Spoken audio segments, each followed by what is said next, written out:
You know, when you look at a grand old building, you have to wonder about its foundation, right? I mean, from the outside it might look perfectly solid, but deep down, there could be hidden flaws, cracks in the structure that could threaten the whole thing. Well, systems of government are a lot like that. And in this explainer, we're going to take a hard look at the cracks that are starting to show in the foundation of American democracy. So let's think about the American democratic system as exactly that, a building. This diagram here imagines it as a structure, but one with some serious vulnerabilities, hidden entry points, if you will, that can be exploited on every single floor. So we're going to take a tour of this building, from the executive office all the way up to the highest court, to really understand these architectural flaws.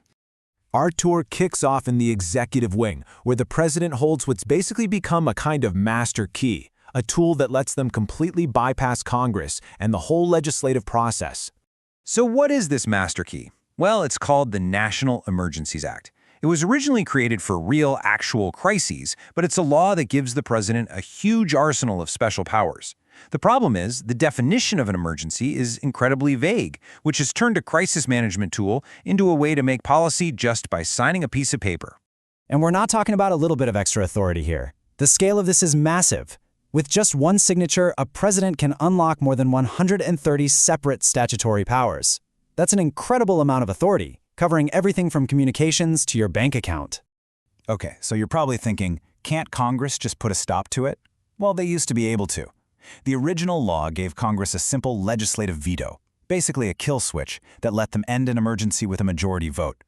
But then, in 1983, a Supreme Court case called INS v. Chadha came along and ruled that veto was unconstitutional. Just like that, the court took away Congress's best defense, and the whole balance of power shifted. Emergencies suddenly became, as the sources put it, easy to declare and hard to stop. And the direct result of that ruling? To stop a president's emergency declaration today, Congress needs a 2/3 veto-proof supermajority. In our political climate, let's be real, that is a nearly impossible bar to clear. But it doesn't stop with emergencies. Presidents now use executive orders all the time to create brand new government bodies out of thin air. Take the Department of Government Efficiency, or DOG, for example. It was created by executive order to reorganize federal agencies. That's a huge restructuring of the government done with the stroke of a pen, totally bypassing Congress and its power of the purse. So what's the thinking behind all of this? Well, it's an ideology called the unitary executive theory. The argument is basically that the president has total, absolute control over the entire executive branch. This would let them, for example, use things like Schedule F to replace career experts with political loyalists. It's a vision that puts an immense amount of power into the hands of just one person.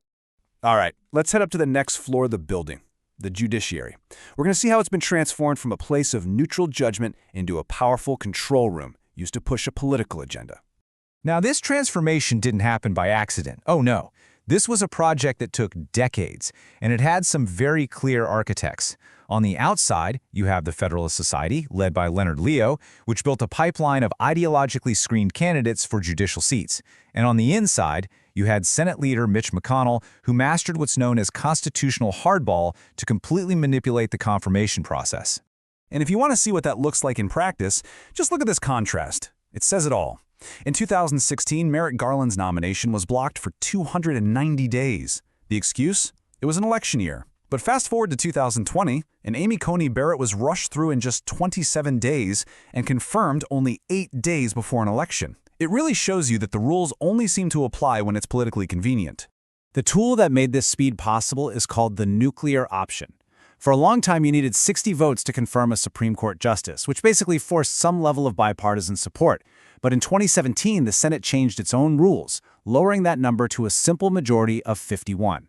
That single change got rid of the need for compromise and opened the floodgates for more extreme confirmations. And the consequences of this last for generations. Since Supreme Court justices have lifetime appointments, the stakes are unbelievably high. Just look at these numbers. The average time a justice serves on the court has skyrocketed from 15 years to 26 years. That means one single appointment can shape American law for decades to come. And the wildest part? This generational influence is based on nothing more than pure, random chance. It's called the lottery of vacancies.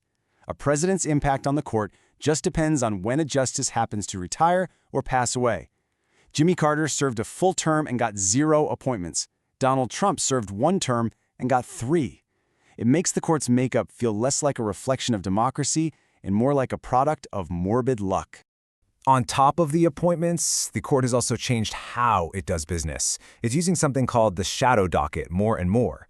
These are basically emergency rulings that are pushed through really fast, without public hearings, without oral arguments, and without detailed, reasoned opinions. It's become a way for the court to make huge policy decisions quickly and quietly. And just look at how this tool was used.